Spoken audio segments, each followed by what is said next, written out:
So let me just give you an idea on how what will be the run of the show for the couple of minutes that we are going to spend together. We do have an amazing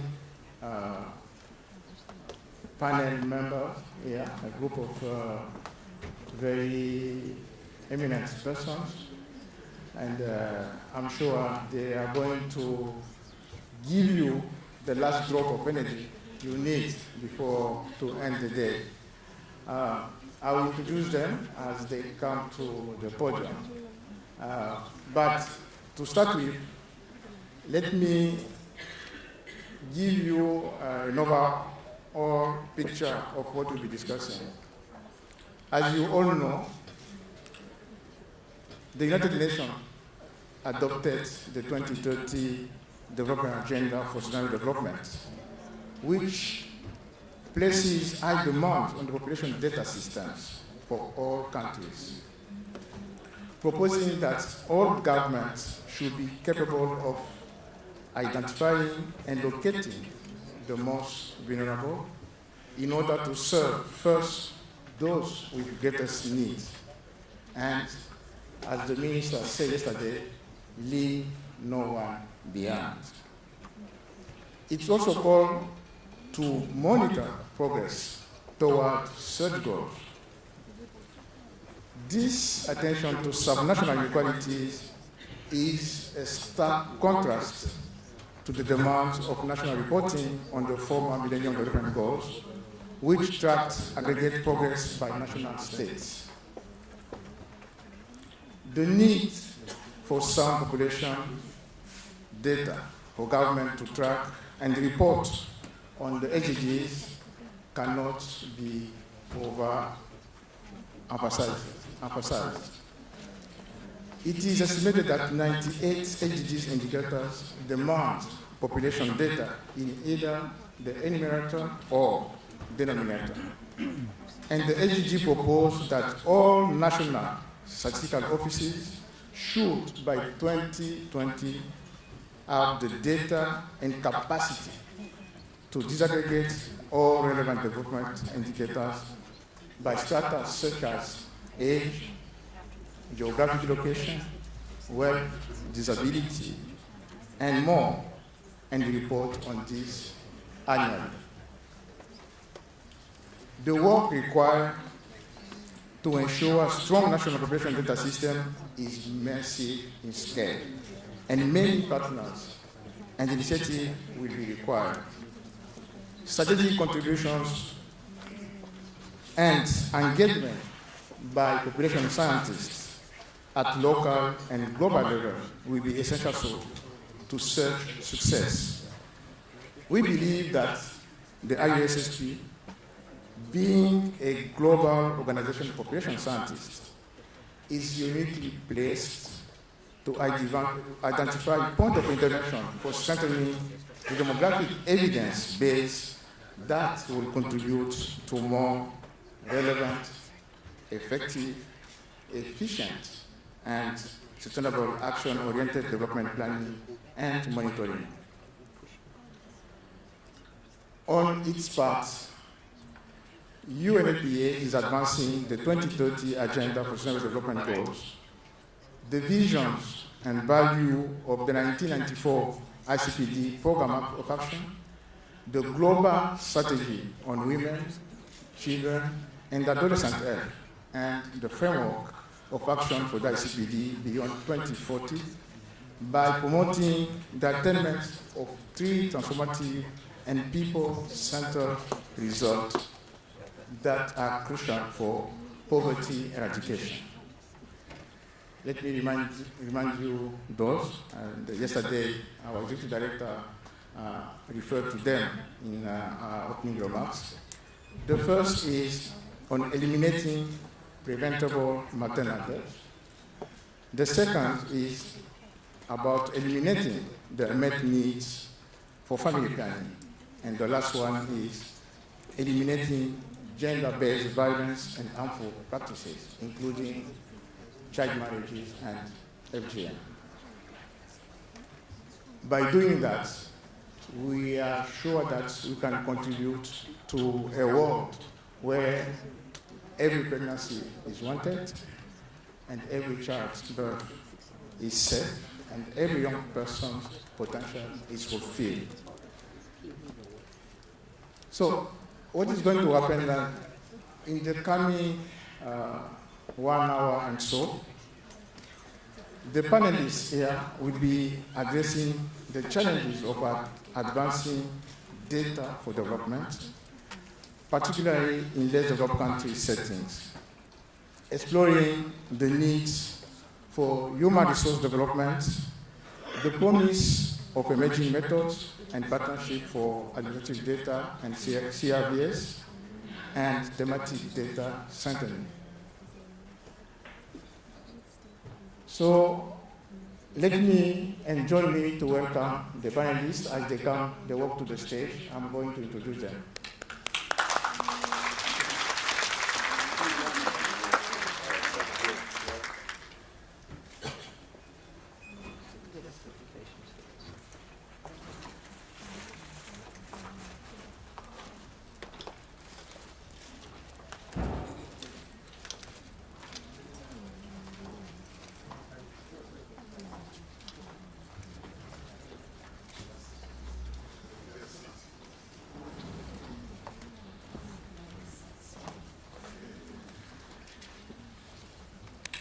So, as I call your name, you just wave and then say, ah. So, the first member of this panel is Dr. Marwan Khawaja.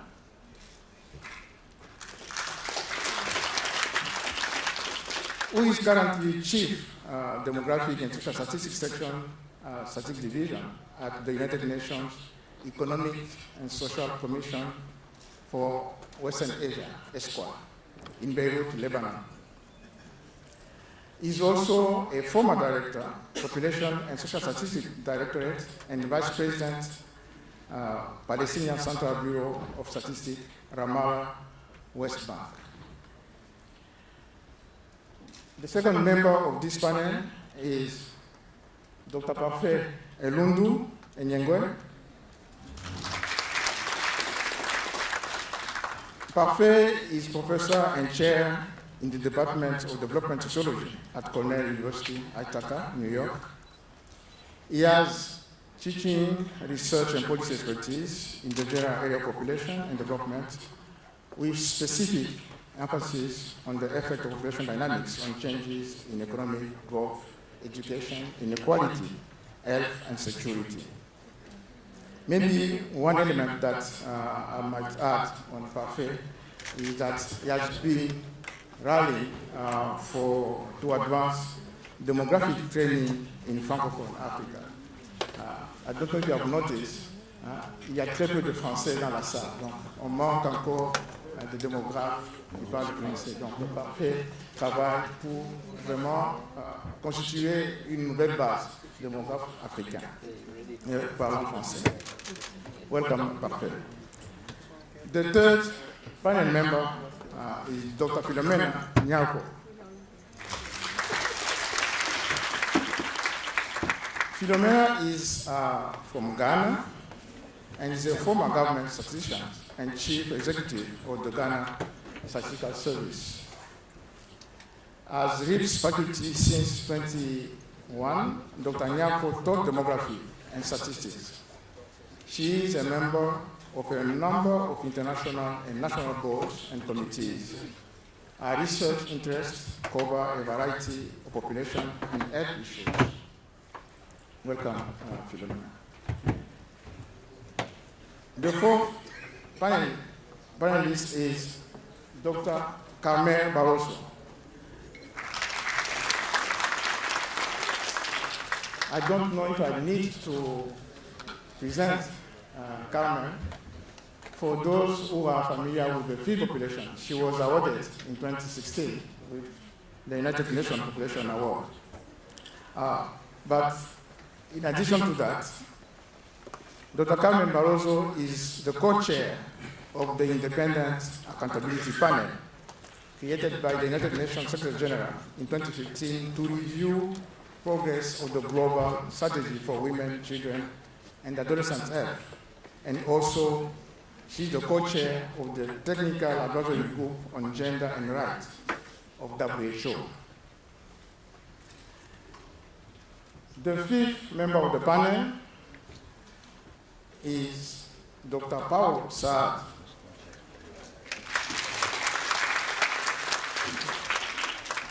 Paulo is chief of CELAD, Population Division of United Nations Economic Commission for Latin America and the Caribbean, known as CELAD. Dr. Saad's main areas of work include population aging, socioeconomic impact of changes in the population age structure, and links between population dynamics and development. Now, I have challenge of presenting the last panel member, Dr. Pali Lehohla.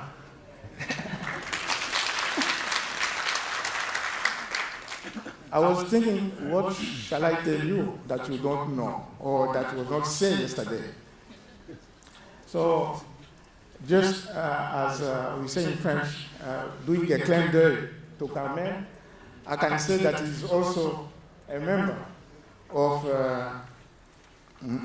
that Independent Accountability Panel on health for women, children, and adolescents. And recently, when we talk about the data revolution, big data, I think Pali was among the 25 million persons that the Secretary General appointed that time to look at the data revolution and big data. So that is my addition to what you know about Dr. Pali. So let's welcome the panel members. Once again, for those who are just working now in the room, my name is Benoit Kalasa. I work for UNFPA in the Technical Division in New York. So we have a set of 3 questions to the panel members. So I will go with one set. They will answer. If we are happy, I will continue with the second. Then if there is no traction in the room, then we just dismiss this meeting and then we move to the next. So let me start with Paulo. In setting up this meeting, I mentioned the SDGs.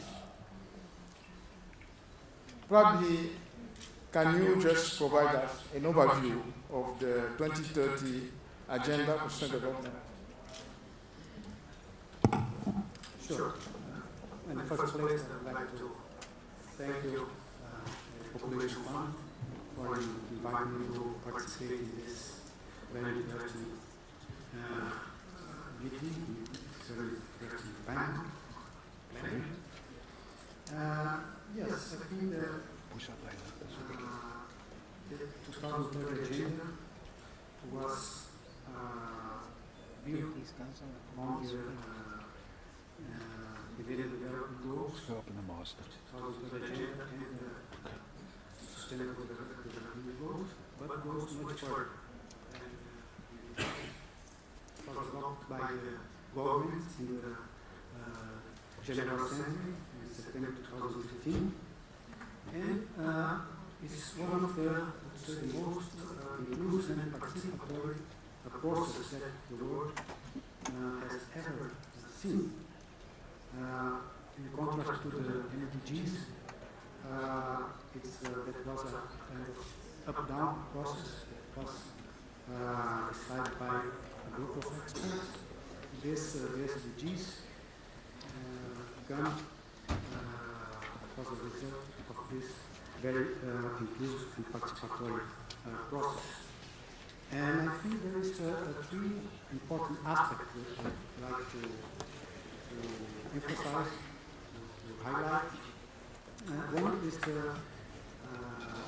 first characteristic that is a people-centered, gender-sensitive, and based on the human rights.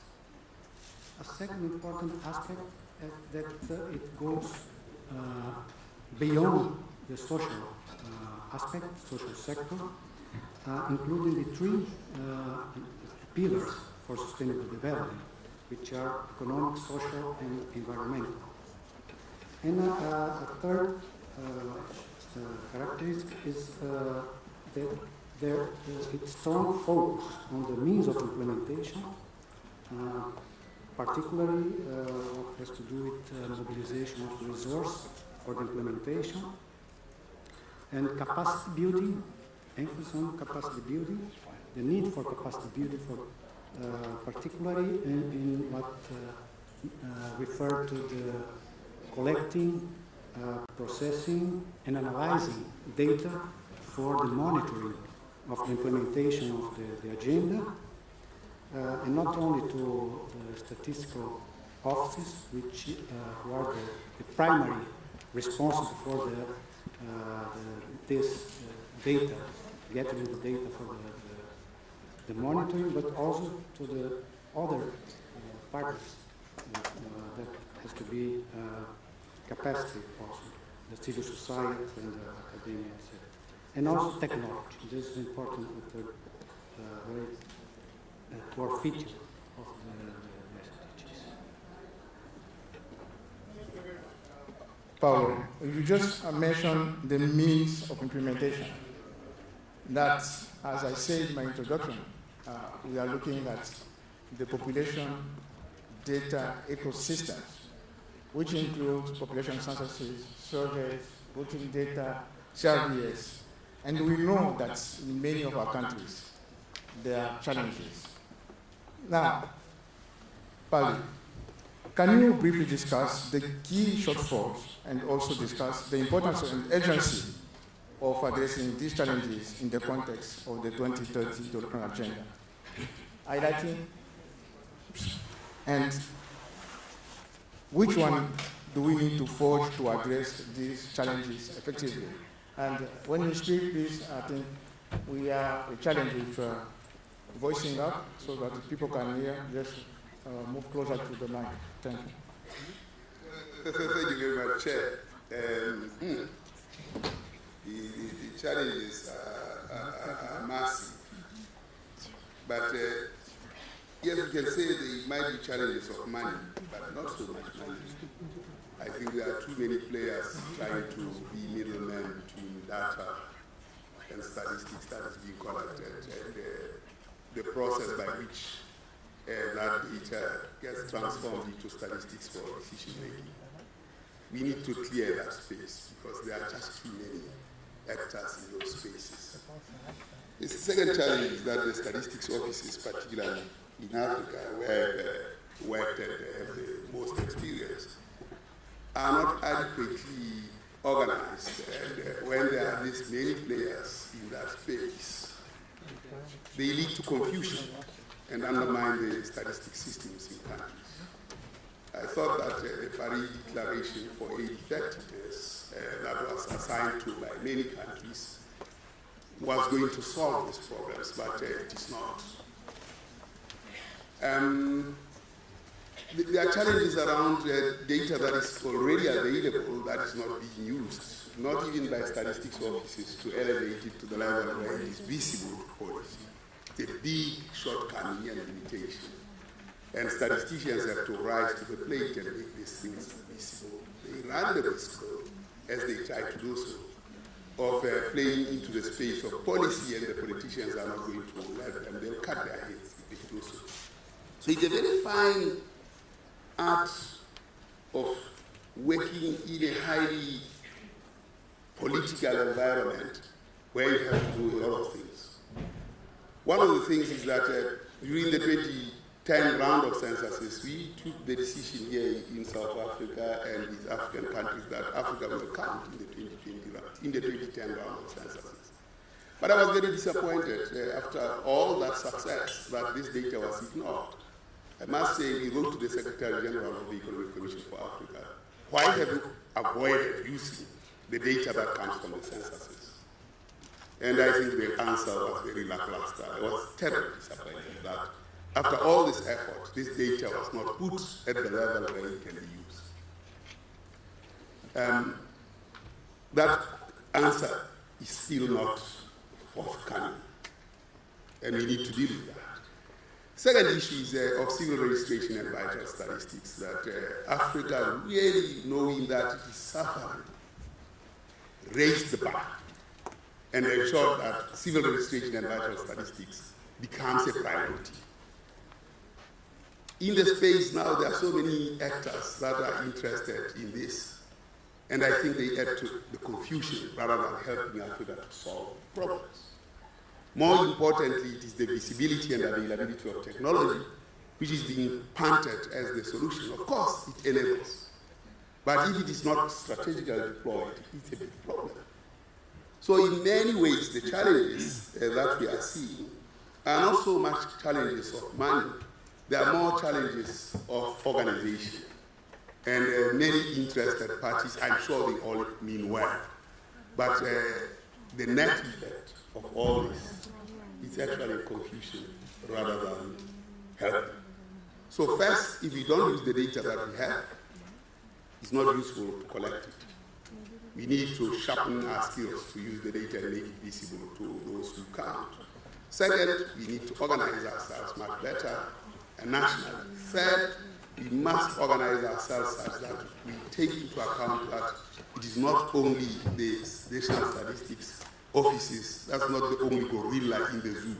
There are many others, but the big gorilla must organize all of them, meaning that the statistics office must take a responsibility. But this comes with a lot of responsibilities. It's not something that should be given, it's something that has to be known to be given, but has to be negotiated so that new relationships, new openings come to the fore. Because if it's given in our current state, it's not going to change the way statisticians and statistics offices function.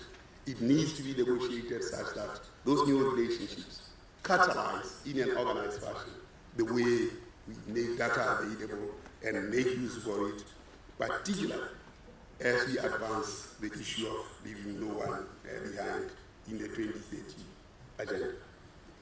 Thank you very much, Pali. I think you touched to some very critical points. That is why in the title of this plenary, we put data for development as the main topic, but under it, we say strengthening the national statistical offices. I think that leadership is needed for you to do the coordination, to even say no to some partners who are coming to distract you from to the focus. I think we will be coming back to that. Philomena, in order for the architecture of data ecosystem to deliver effectively in developing and less developed country settings, it is essential to improve the infrastructure and technical system and strategies that need to be in place. Can you briefly discuss the improvements that are taking place in Africa and highlight some existing shortfalls? Thank you very much. When we talk about infrastructure, the first thing we think about is physical space. For example, if we take the CRES, the location and coverage of registration points can determine whether or not people can or register. Many countries, in many countries, the registration system has been weak because of incomplete coverage, which stems from lack of registration offices in many communities and poor motivation for people to register. Also, in the recent past, we've had national statistical systems, especially the national statistical offices, not having decent, well-equipped offices. This affected staff morale and slowed down the data production process. In many African countries also, we have lack of space for training of staff, training of field staff, and also lack of space for processing data and storing data. And this has been a major challenge for many national statistical offices. When you take Ghana, for example, we have to rent hotels, secure hotels, schools, and hostels for such training programs. The situation is now changing gradually because now we've been able to put in place an internal training center which is helping to reduce the cost of training. Now, the other major infrastructure that we have to talk about is the ICT infrastructure, if we need to maintain a well-functioning population data ecosystem. Previously, ICT equipment were not easily accessible in Africa.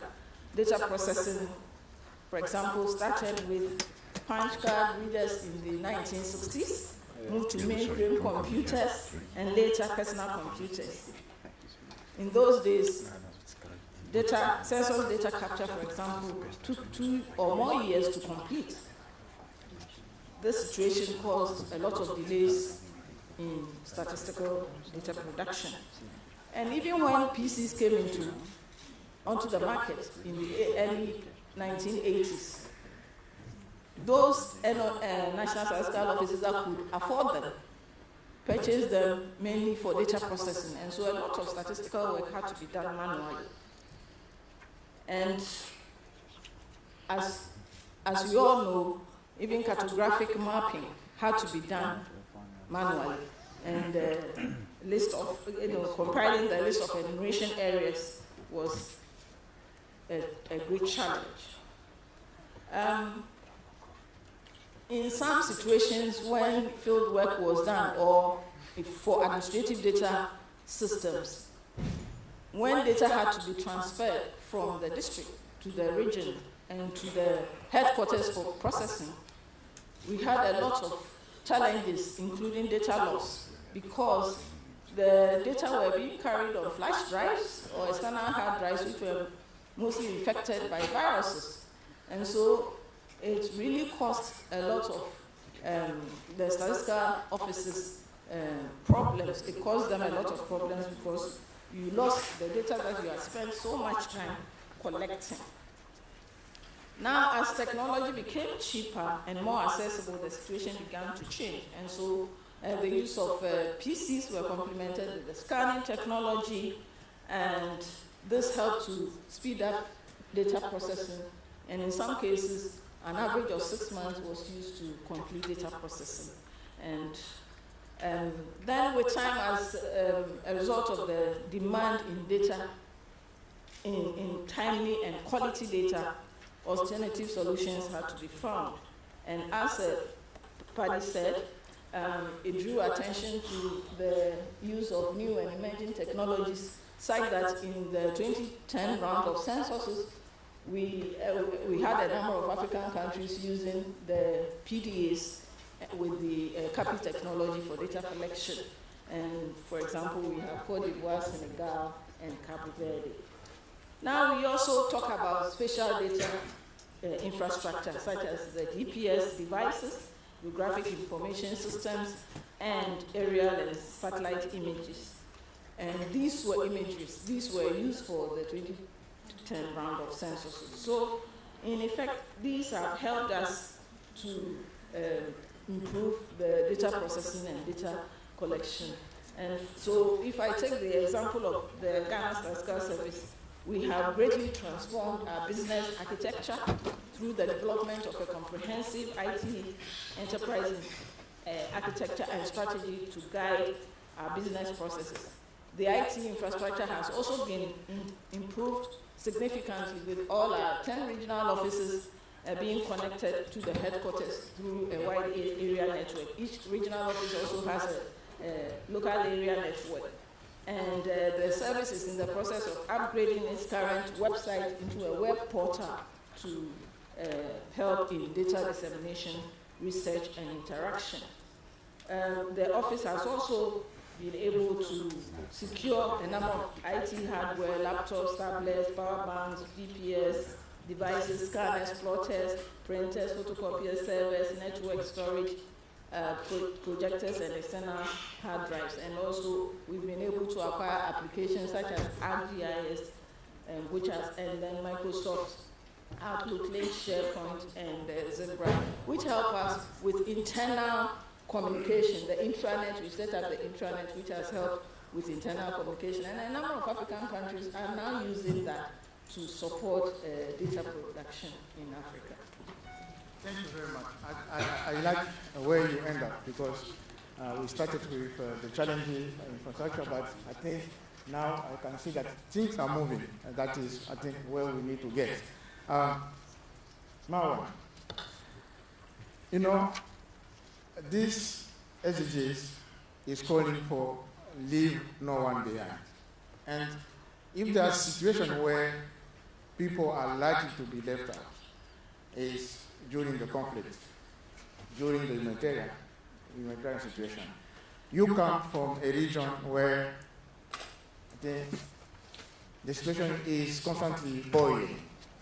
If you think about what has happened with the Syria situation, conflict in Syria, what are the promising data gathering methods to track the mobility of clustering of population undergoing mass and irregular movement to provide real-time population estimates? Thank you very much. Yeah, so I come from a region where in several countries are still undergoing conflict. And you mentioned the case of Syria, so perhaps we can take the case of Syria. I work in the statistics division, and part of my work is actually to have national statistical offices develop the system and provide the data. So we have fairly total collapse of the national statistical system in Syria. And this has several sides to it. One is, of course, the lack of control of the central government on territory. So a large, at one point it was about 80% of the land area of Syria was not controlled by the central government. So this is a challenge. The second challenge is, which is in terms of data collection and analysis, skilled staff in the statistical office, they flood the country. So you end up with statistical office with staff lacking experience in the technical experience in collection and analysis of data. And thirdly, and in terms of registration, is also data collection through registers is also dysfunctional during conflict. So what do you do? In our discussion with National Statistical Office in Syria, they actually do have figures and numbers, but it wasn't really clear how they came up with these figures. They work in various areas, they improvise, and they use various ways of collecting data for household surveys, etc. But these data are not made available by the government to any external party. For SDGs and for other purposes, we do need data. And coming from demography, I'm actually very skeptical about the use of big data and various new ways of capturing data on population movement and population size. But in that kind of situation, there is really no other alternative. So there are essentially two sets of ways to capture the data. The first one, which is, it seems that there is evidence that provides fairly consistent estimate, reliable estimates, is the use of mobile phone networks. And the way it works is that you have, in every communication, one can locate the geographic zones, we call it the tower, and also the cell geographic location of the transmitter of the message. And it turned out in at least 2 instances in countries undergoing disasters, one is Nepal and the other one is Haiti, that they came up with fairly reasonable estimates of population movements during the earthquakes of 2010 in Haiti and 2015 in Nepal. So this is, I think, is a promising way to provide data on population size and movements in a country like Syria. Of course, not everyone owns a mobile phone, so there are differences by geographic areas, by class, etc. So this is a challenge. The other set that is commonly used more recently is the satellite images. And I think in the context of Syria, this is probably more problematic because of power outage. Usually they use nighttime images, satellite images, to figure out structures in the country. So we get data on standing or damaged structures, and then we use alternative source of information on population from other sources to make an estimate of population size. This is, of course, more challenging because of power outage. Also, in the context of Syria, the destruction is largely in very populated urban areas like Aleppo or Homs or Hama. And it turned out that the estimates we get are less reliable than in, say, rural areas. There are instances where the 2 sources of data are combined to provide fairly good estimates of population size. So, yes, it's a very challenging job to collect such data, but the technology is out there. Shukran, Marwan. I like your sense that you can compromise. You don't like this new big data thing, but because you don't have any choice, you go with it. I think that is the spirit of we need to be innovative, we need to be bold, and then to reach out. Now, let me check if everybody is awake. Maintenant, je vais poser mes questions en français. Hein? Comme ça, on va voir comment ça va avancer. Parfait. Nobody is taking translation? Okay. Okay. Perfect. When we listen to the colleagues here, something is coming beyond the scene. That is building national capacity in population data, which will require to be tackled from many fronts. Data collection, archiving, analysis, and dissemination. For the data to be utilized, it has to be disseminated to be accessible. What kind of training do we envision today for population scientists for them to be effective, and where can organizations such as this community, the IUSSP, can best contribute to this broad effort in capacity building? No, en français. Okay, I apologize, but I'll have to answer in English because that's how I was prepared. I don't know if it's an answer that is going to make Benoit happy or if the goal is really to make him happy. But I can agree with him on the premise. That is the task of collecting sound population data is both urgent, important, and daunting. It is urgent because I tend to think of data as the rudder or the compass to development.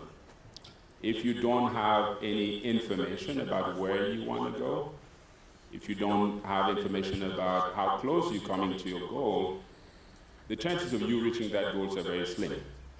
And if you don't believe me, just ask the passengers on the Titanic. So the task is also not just important, but it's also daunting. As Benoit said, it's daunting because you have to work on multiple fronts. You have to pay attention to data collection, you have to pay attention to data curating and archiving, you have to pay attention to data analysis as well as data dissemination. Not only that, as you work at all these stages, you have to make sure that you maintain a high level of quality. You have to have data that is pertinent, data that is timely, data that is accurate, and data that is at the right level of aggregation. And so there's really a lot to do. And when there's a lot to do, there's a tendency to wonder or to be overwhelmed and to wonder whether A, you should just sprinkle your effort across many places, or B, focus on what you think is the most important problem, or C, focus on your comparative advantage, which is the area in which you think you have the strongest suit. And the happy answer that I want to give here, at least as far as IUSSP is concerned and what ISP can do, the IUSSP can do, is that you don't really have to pick and choose. The IUSSP can help on all these tasks. The real question is not necessarily at what stage it can help. It can help with data creation, data collection, data analysis, data dissemination. It can help in all the above. But the task is, what can it do specifically on all these tasks? When you look at these tasks, they all have, as Pali said, a financial dimension, they have a political dimension, and the IUSSP cannot do a lot on those two tasks. Where it can make a difference is on the technical dimension. And it can help with the technical know-how on all aspects of data collection, all through data dissemination. There's one specific instrument at the IUSSP that can help do this, and it's called a scientific panel. And what a scientific panel is, sort of a small cluster of high-level scientists who get together, and the group is self-regulated to the extent that we believe that scientists can regulate themselves. So it's self-regulated, and they come together to work on a focused topic and bring solutions to it. And the topic can be about training, it can be about new approaches to data collection or data analysis or archiving, and so forth. And at my last count, the IUSSP has currently slightly under 20 different panels. And from what I can tell, they've been mostly effective.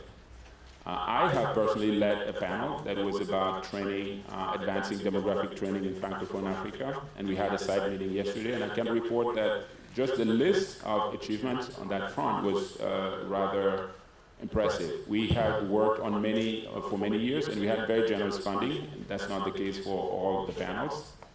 And we have tried to take stock of the contribution that we made in the study of demographic dividend, and we divided these contributions in 3 boxes.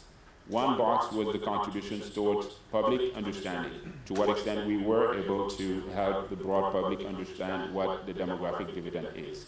And on that score, we produced at least several documents. One was a pamphlet titled 11 Questions on the Dividend, which basically summarized 11 standard questions that people ask about the nature, the essence, and the magnitude of the demographic dividend and what countries can do to make it happen. And it was a very popular, well-received document.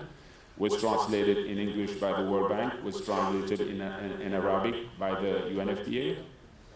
We now followed with another document that is going to come out soon, which is 50 questions on the demographic dividend, and raises questions about definitions, methods, theories, and policies. And it's going to be, again, designed to inform the broad public about what they ought to know about the nature of the demographic dividend. So that's on the public side. On the policy maker side, we, along with other researchers working in that area, have worked on a set of simulations to try to measure the magnitude of the demographic dividend in a wide range of African countries. And that document is also ready for publication and should be out very soon. And the third dimension that we have contributed to is to research itself, analyzing and understanding demographic dividend. And we proposed an approach which is based on a decomposition method, and is complementary of all the methods that exist and that you probably have heard about, the DEMDIV model, the NTA approach, and et cetera, et cetera. And it's complementary because it has its own strength, transparency. It's very transparent. It's not as data hungry. But most importantly, as we said yesterday, it's a method that is appropriate for evaluation, that is retrospective. 5 years ago, countries were worried about understanding what they can get if they do X, Y, and Z, what they could gain in the future. So they were looking forward.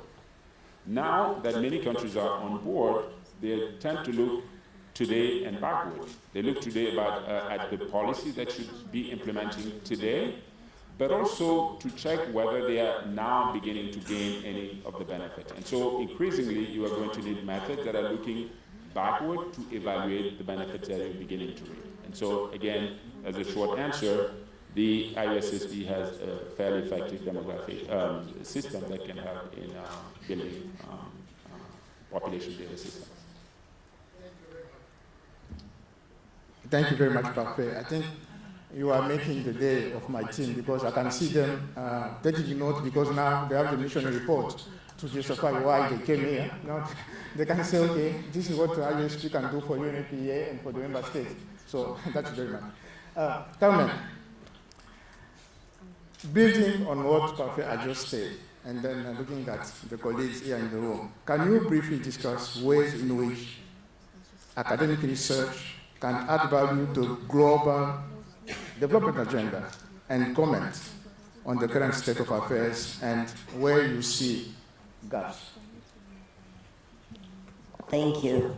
As a former researcher and a current part of the mafia of global health, I would like to make some comments building upon the previous comments about the fact that the Agenda 2030 brings a new paradigm for development, and one of the main characteristics that are very important is the leave no one behind. And I think researchers can claim credit for this shift because they have pointed out that the MDGs were leaving many behind in spite of even when progress was being made on the averages, on the aggregates. So researchers, they're good news. They contribute to important shifts in development policies and thinking. And now researchers have to live with the consequence of their own success. Now disaggregation of data is a must. Actually, disaggregation is itself a part of Goal 17 of the SDGs. No longer can production of evidence about neglected groups be postponed for a nebulous future date. Technical difficulties such as sample size, definitions of new indicators for areas previously ignored are challenges to be dealt with, not excuses for inaction. More generally, though, there's much more to be done by researchers to contribute all they can contribute to development. To begin with, we need to stop our magical thinking. Our belief that evidence per se will lead to the right policies and sufficient investments. Granted, documenting inequality is important. Gathering evidence and monitoring results are important, but sorry, in and of themselves, they will not change anything for the undocumented young immigrant in the US who could not get the abortion she needed, or for the thousands and thousands of women and girls around the world who continue to be raped as a spoil of war. How can researchers help to build the political will to put in place the right policies and sufficient resources to make development a reality? Researchers can help build political will by gathering relevant evidence and, here's the catch, making sure this evidence is put to good use in deciding which policies should be promoted. This is where the problem lies. We spend most of our energy on building the evidence and too little in finding ways to move from paper to action on the ground. Most of the time, we publish our results and just hope that some enlightened and powerful policymaker will act on it. Here are the two reports of the IAG to ironically prove my point. So, Parfait already mentioned that research results need to have greater visibility, greater usability, and better timeliness.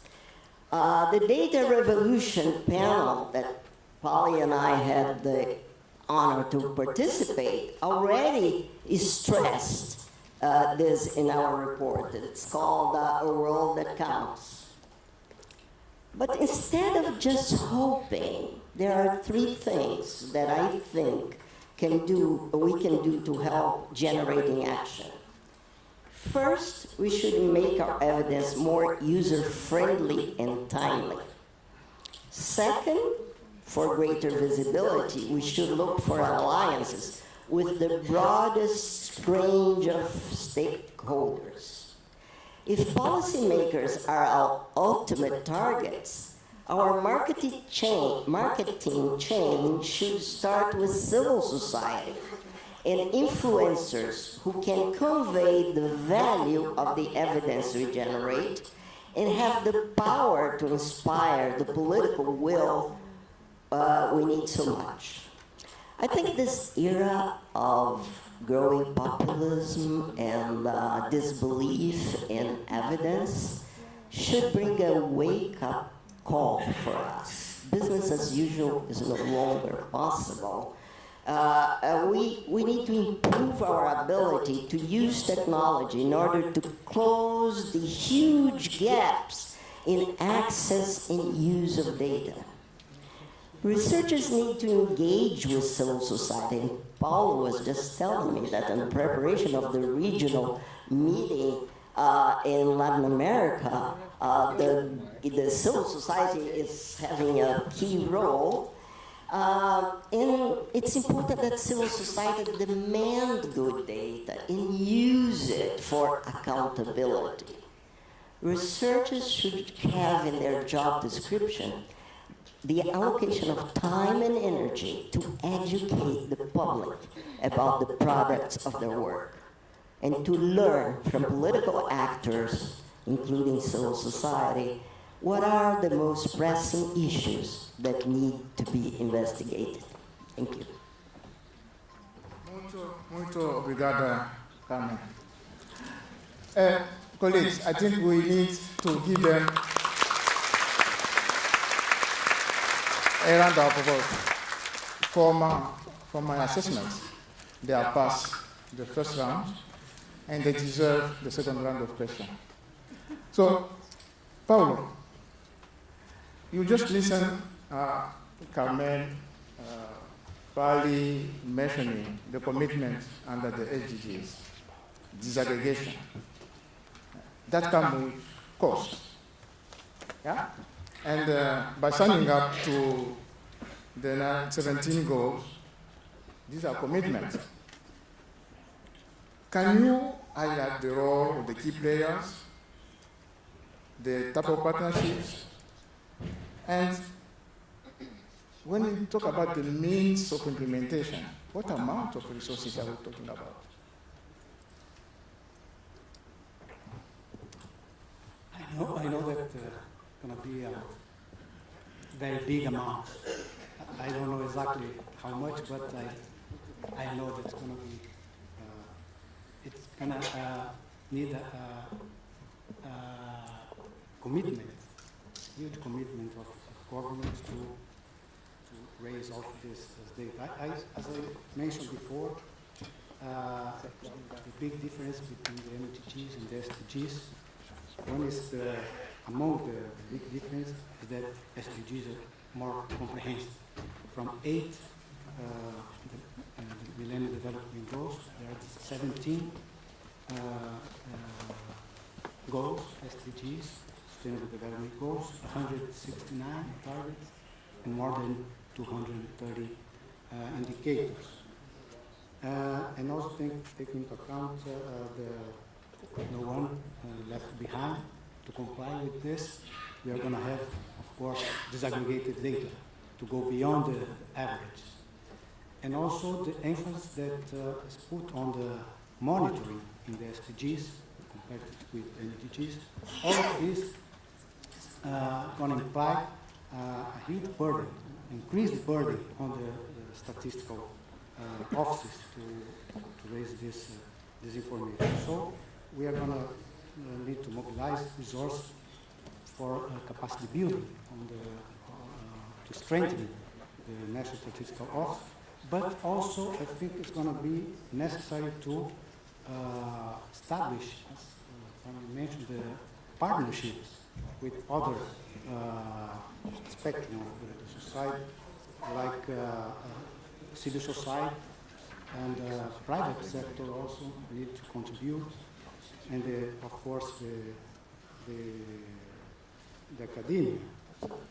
And of course, when you get all the contributions of all different partners, we are going to have to work on the coordination. It's going to be very important to have a kind of coordination to avoid duplicating efforts, that people really work in a complementary way. And talking about complementarity, I think this is another key aspect that we have to take into account, is how to work in a complementary, the Agenda 2030, in a complementary way with other agendas. I think it's important, it says that SDGs should build upon existing platforms, agendas. So it's very important to have this complementarity of agendas, and particularly specific in our case would be the complementarity with ICPD beyond 2014, at the global level, at the regional level, and also at the national level. And I'm talking about the regional level, where I belong. I think there is a work on this direction to establish this complementarity in the way that, you know, that the SDGs, a global report on the SDGs has to be presented every 4 years at the high-level political forum in New York, but every year the Secretary General has to present advancement progress report. And this, the regional reports also are going to feed this report for the Secretary General. And in the case of the Latin America and Caribbean, we have it was created forum of the countries from Latin America and the Caribbean for sustainable development, which is going to meet every year to come out with this information to feed up this, the national, the progress report to the Secretary General. And interesting, it was created 2 years ago. We had already a first meeting of the forum for the Latin American Caribbean countries for sustainable development. And it's important that in the resolution that established, that created the forum, it was explicitly mentioned that when establishing the indicator, the regional indicator for the follow-up, it should take into account the indicators that we have been using for the Montevideo Consensus, because the Montevideo Consensus is the regional mechanisms for the follow-up of the ICPD beyond 2014 in Latin America and the Caribbean. So we, at least in our region, we can see that we are start working with this kind of complementarity that I think would be crucial for the success of the 2030 agenda. Thank you very much, Paulo. I think I like that complementarity, and we need, I think, our colleagues from Population Division and us ourselves will be learning from you how we can collaborate on this area. Pali. It is not Pali, it is Party, we were told yesterday. Pali. 2020 round of censuses. Okay? From 2015 to 2024. Okay? So some countries are already engaged in that. If they say 2020 round of census, it means that there was 2010 round of census. So we're talking about the capacity. You talked about the difficulty of coordinating. Philomena also came about that. Do we have lessons that we learned from the past round of censuses that we think that will facilitate the smooth implementation of this round? I think one of the things that we have to really do is to make sure that the data is used. For if it is not, the investment we made in 2010 are lost, and we lose the case for running 2020.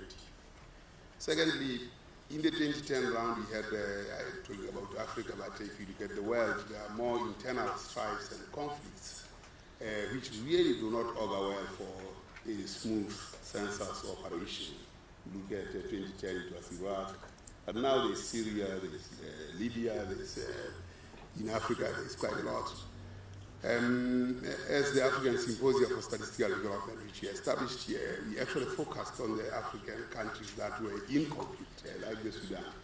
One of the things that we did as Africans, and I was the chief advisor to the Monitoring and Observation Committee in the Sudan, was to focus our minds as Africans on countries that are in conflict and post-conflict.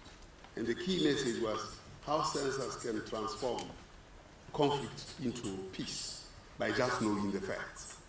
And I think in the Sudan we succeeded to a large extent, but of course subsequently South Sudan became problematic. The use of technology, obviously now the tablets and everything are things that are being used. We have the advantage of speed of getting the results. But as we get the results, we must get the markets that use them.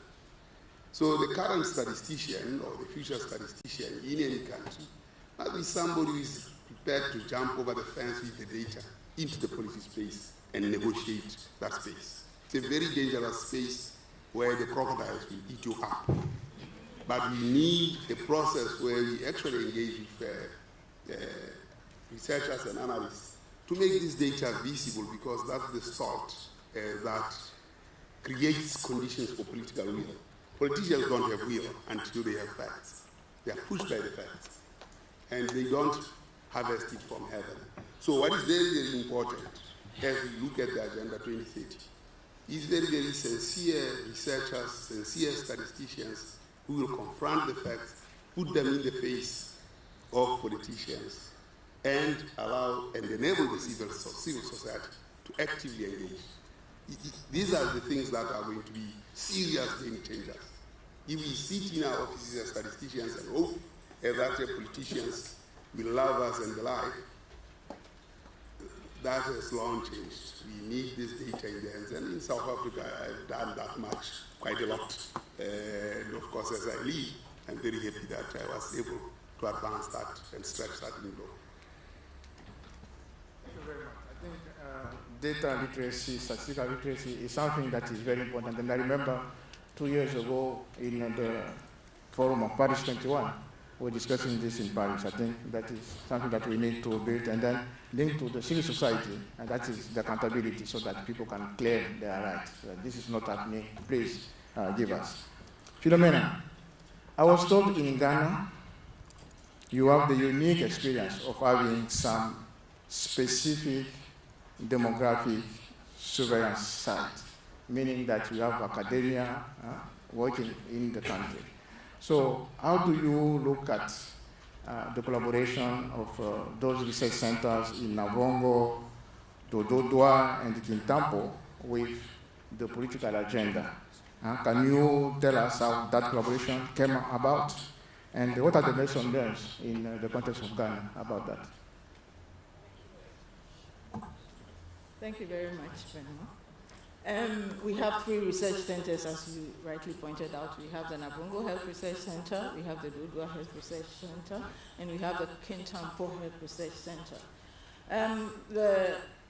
With respect to the Navongo Health Research Center, the collaboration with the Ghana Health Service began when the service provided 6 of its units, residential units, to the Ghana Vitamin A supplementation trial called the Ghana VAT.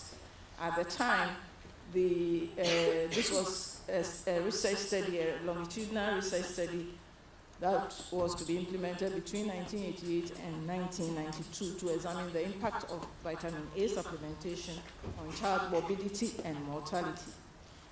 And it was a collaborative study between the London School of Hygiene and Tropical Medicine, led by Professor David Ross, then a PhD student, the Kwame Nkrumah University of Science and Technology, and the Ghana Ministry of Health. And the major interest here was that the study was addressing an important national need. And the study, at the end of the day, led to the adoption of vitamin A supplementation as a child survival intervention in the country. And later, I read that it had been adopted internationally in low and middle-income countries. After the vitamin A trial, the resources left behind served as a platform for further research. So we had the bed nest study, followed by the Community Health and Family Planning Services project. All of these led to the adoption of policies for the Ghana Ministry of Health, because at the end of the day, the ministry saw that the outcome of the studies were relevant to the National Health Program. And for the Dododwa Research Center, the site was first used to test the district mutual health scheme, also by a student from the London School of Hygiene. And this was done in collaboration with the Ministry of Health. And the findings of the research, together with those obtained from the Middle Belt, informed the National Health Insurance Scheme that we have presently in the country. Similarly, in the Kintampo Health Research Center, which is in the Middle Belt, one of the researchers who worked on the vitamin A trial in Navongo replicated the vitamin A study in that area in order to compare the findings from the northern part of the country to that of the Middle Belt. And this was to ensure that the vitamin A supplementation could work on all those who suffered the deficiency in different environments. So this study also used physical structures of the ministry. And so at the end of the day, the Ghana Health Service began to use the structures that were left behind for further research. So in effect, it always started with collaboration with the Ghana Health Service. So what are the lessons learned? It is clear that researchers must conduct investigations that address the needs of the population and also have clear policy implications. Second, it is very important to involve key stakeholders, especially policymakers and program planners, right from the start to get their buy-in and support. Third, it is incumbent on researchers to tease out the research findings that are of clear significance to policymakers.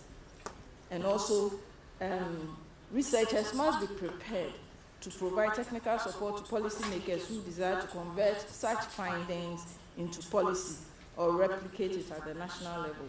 So clearly, the Navongo Kintampo and Dodua stories illustrate the benefit of getting academic research linked to government in a much more direct partnership.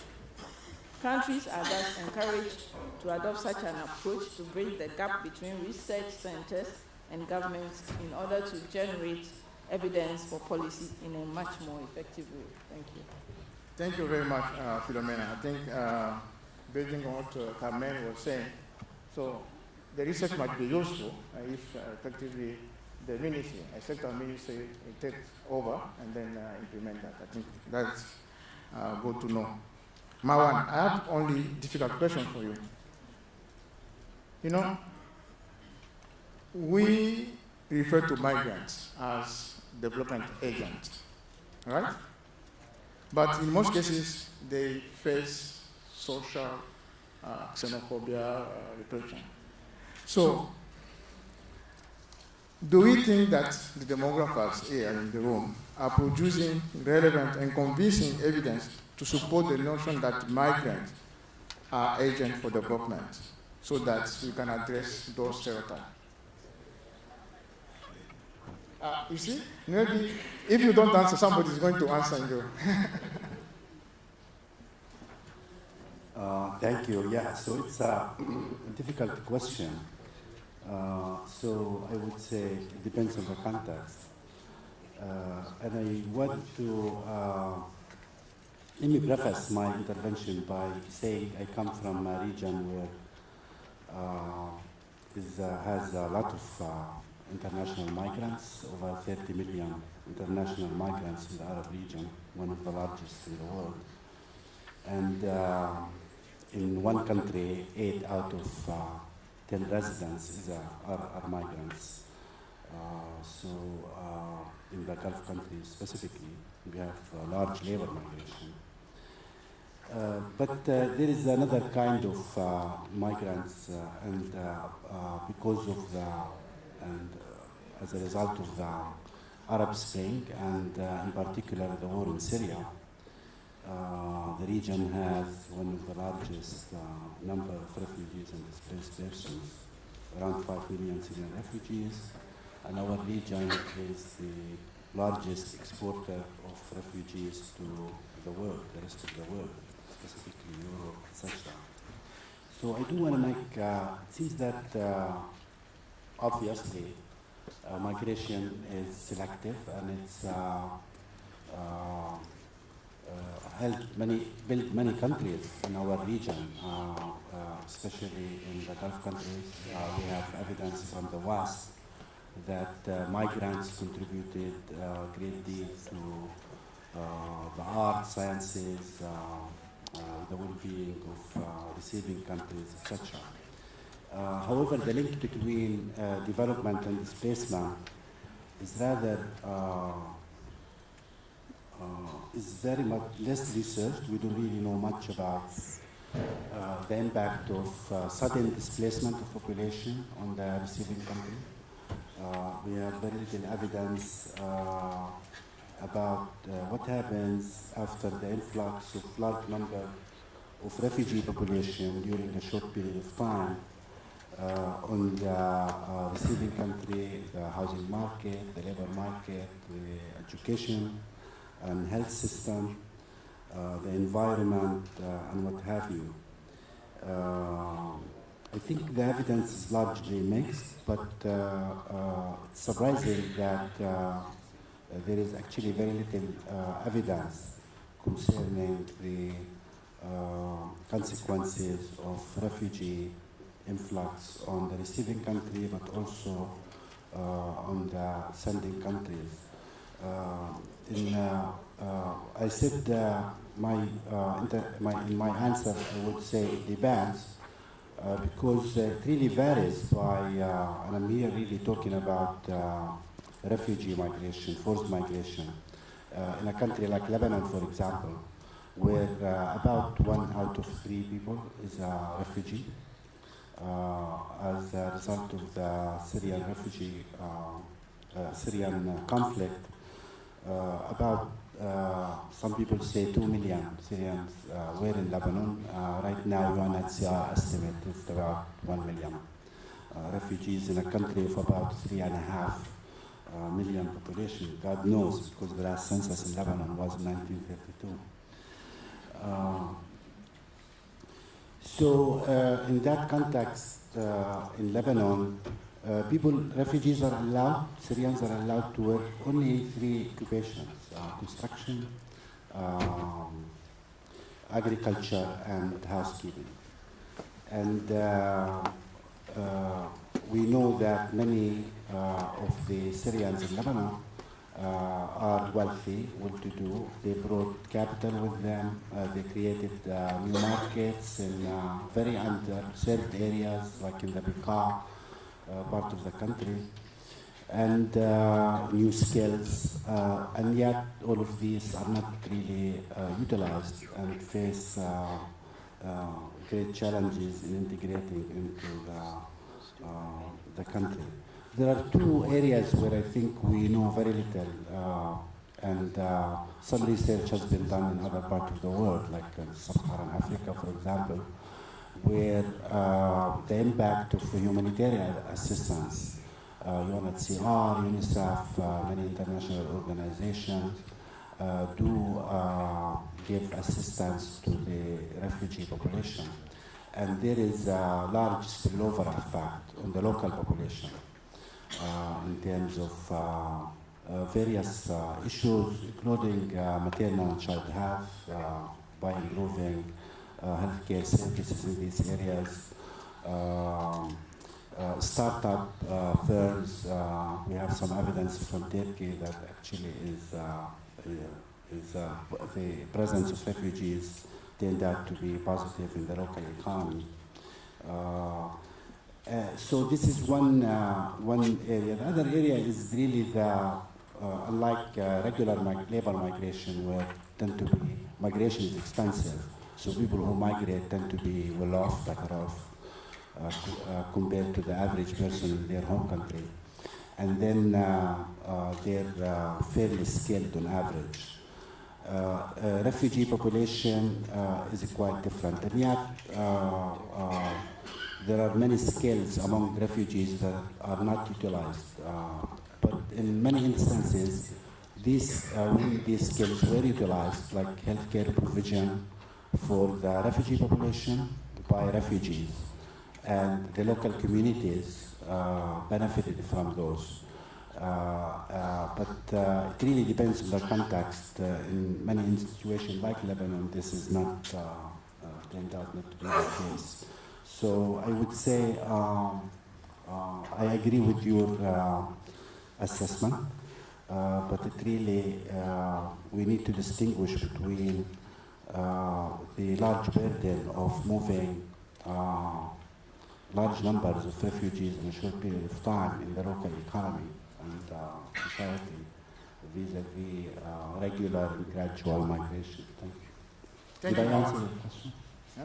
Yes, you answered, but shall I tell the audience the message you gave me? I think he told me that, can you ask IUSSP member to do more research on this topic? So please, do some research on migration, on the political, especially the political aspect, because even the countries where the population is decreasing, people are not ready to receive migrants so that they can have the workforce that is needed. So there is an issue there. By the UN system. The first is that the goals, the SDG goals, have to be really understood. And the UN has done a good job there.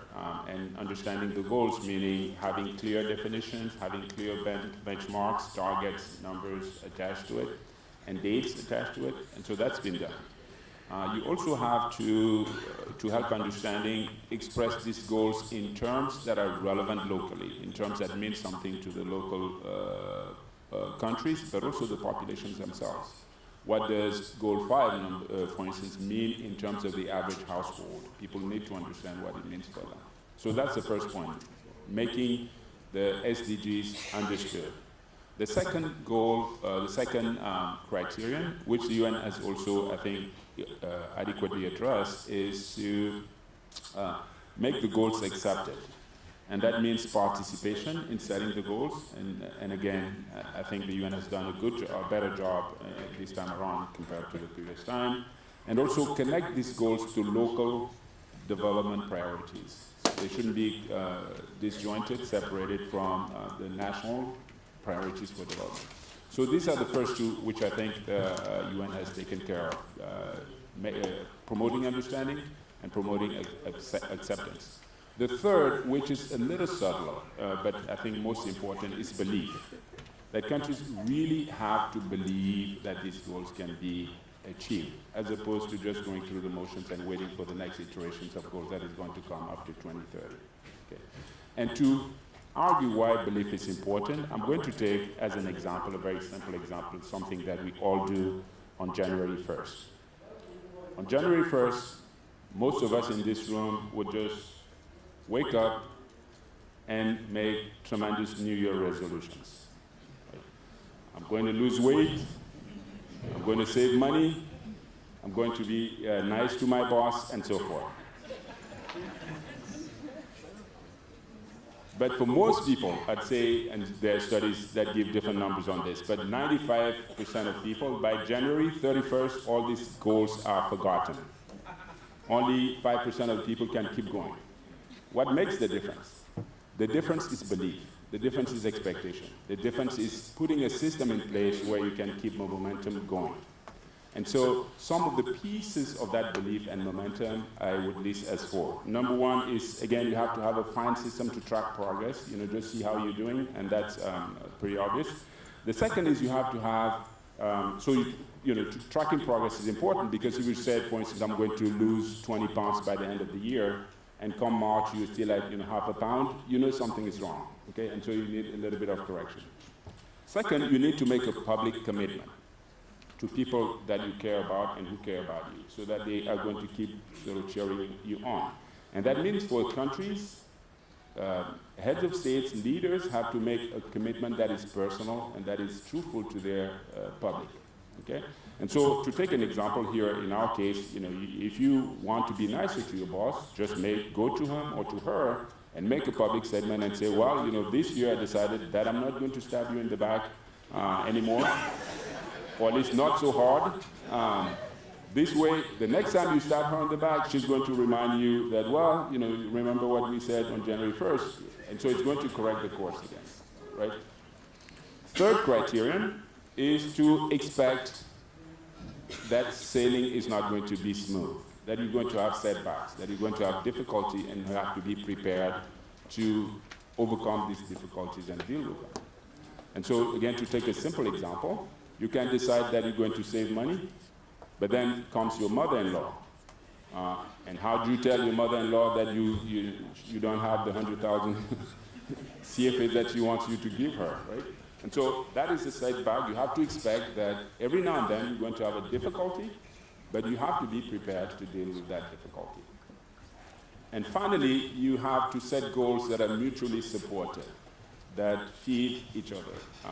That is, for instance, you losing weight helps you save money, you being nice to your boss helps you make money and save money, and so forth. So in the terms of the SDGs, goal 5 should be helping goal 6 should be helping goal 10, and so forth.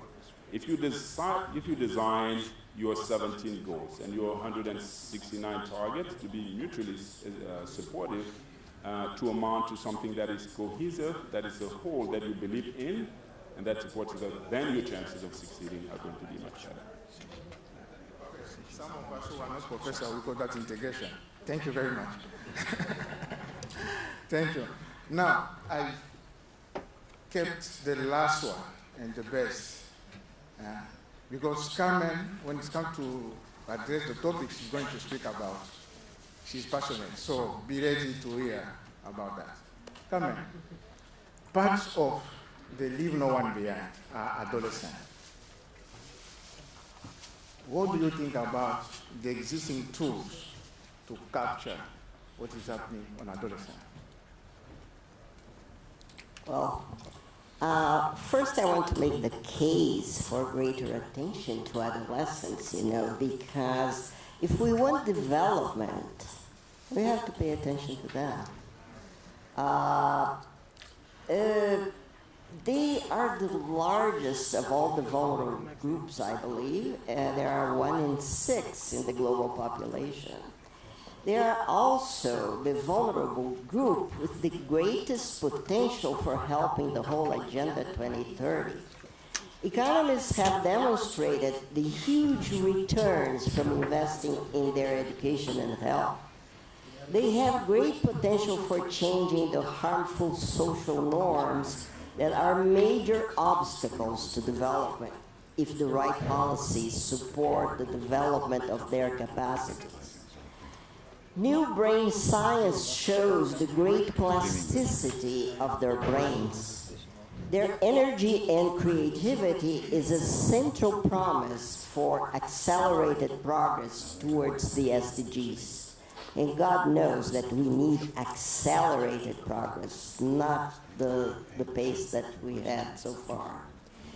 So the potential impact of a policy is undercut when it is adolescent blind, that is, when adolescents are rendered invisible. But it is in adolescence when many development issues that afflict adult populations begin or are ingrained with lifelong repercussions. Last month, we delivered to the UN Secretary General our second report during the General Assembly in New York. We decided to focus it on transformative accountability for adolescents. Accountability needs to be transformative in order to go beyond monitoring. It needs to have the independent mechanisms to help remedy the systemic obstacles to the exercise of human rights. We view adolescents as human beings who are entitled to human rights, including the right to hold their governments accountable. Governments are beginning to grasp the centrality of investing in adolescents, but evidence is needed for better targeted strategies. Our first-year resolutions need to be very targeted. The African governments, in particular, are focusing on harnessing the demographic dividend. Generation of employment for youth is important, but this group goes up to 24 years of age. It may be too late. Our report has shown that policies should start earlier and focus on adolescents, the immediate precursors of youth. Our report also points out to the need for a gender-sensitive approach. Discrimination against girls is at the root of young women's unemployment, high fertility, and the intergeneration transmission of poverty. Early marriage, sexual violence, and early motherhood are huge obstacles to education and to access to decent work. DHS data shows that in 29 sub-Saharan countries, poorer women overall are less empowered to make decisions than those in wealthier quintiles. But adolescent girls, regardless of their income level, have the most limited decision-making control over their health and well-being in their lives. We are failing in guaranteeing the right to life to adolescents. Each year, 1.2 million adolescents worldwide perish in this early stage of life, mostly from preventable causes. These causes are deeply affected by gender inequality and economic inequality.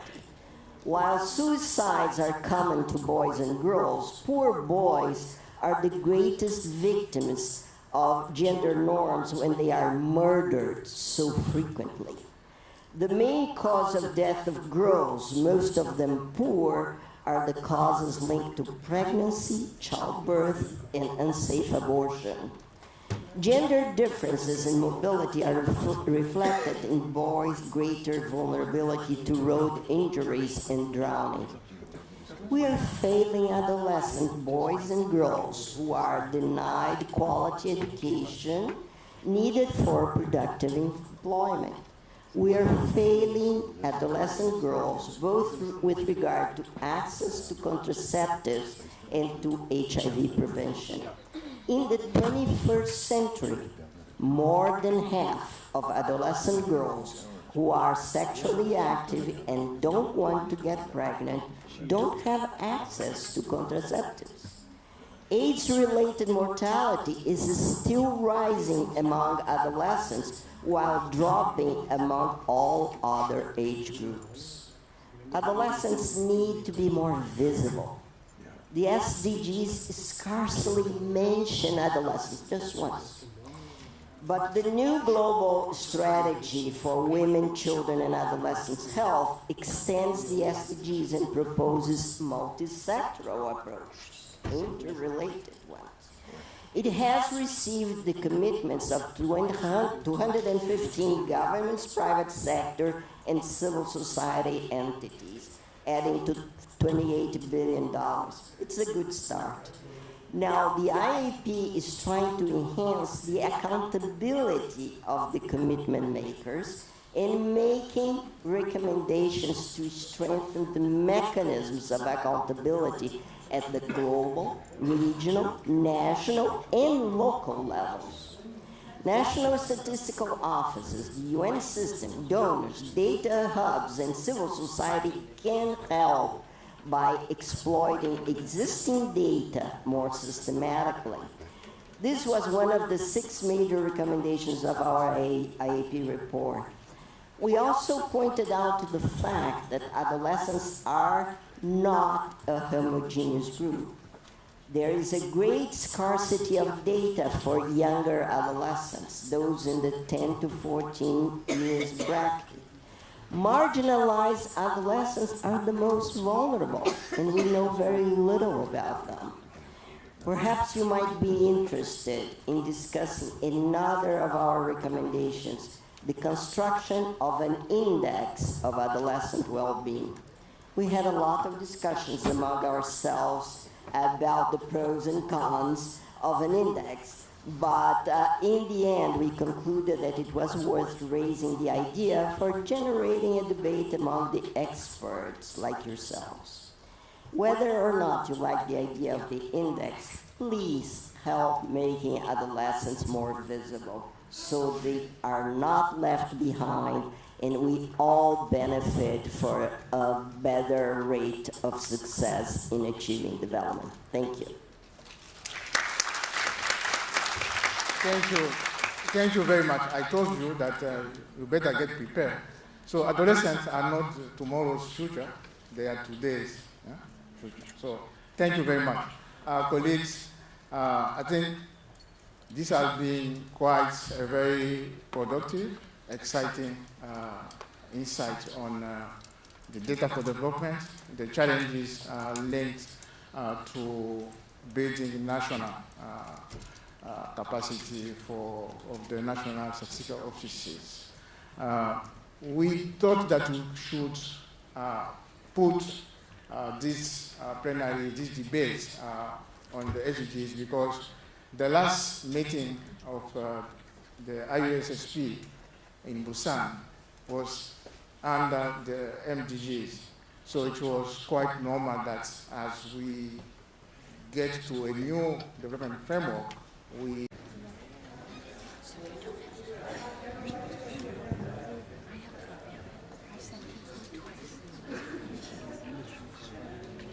look at that and then to show what are the differences, what are the challenges that are arising. And I'm sure, I think from my perspective, and I'm biased because it is my panel, the panelists have answers to those expectations. Please join me to thank them again.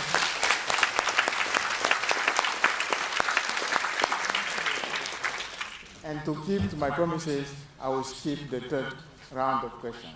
So thank you very much. Now, for the colleagues, we do have another major event because we have a colleague, a former UNFPA Saad that will be recognized, awarded. But before that, we have a 5-minute video to show you. You know, yesterday we introduced the new executive director of UNFPA, Dr. Natalia Carmen, who is executive director only for 3 weeks. Before that, we did have an amazing executive director who passed away in July. So it is with him that I had to negotiate the participation of UNFPA into this meeting, and we thought that as we come to Cape Town, we could just, for those who have not participated in the memorial, to just have a short video showing the life of Dr. Batunde. Please, video.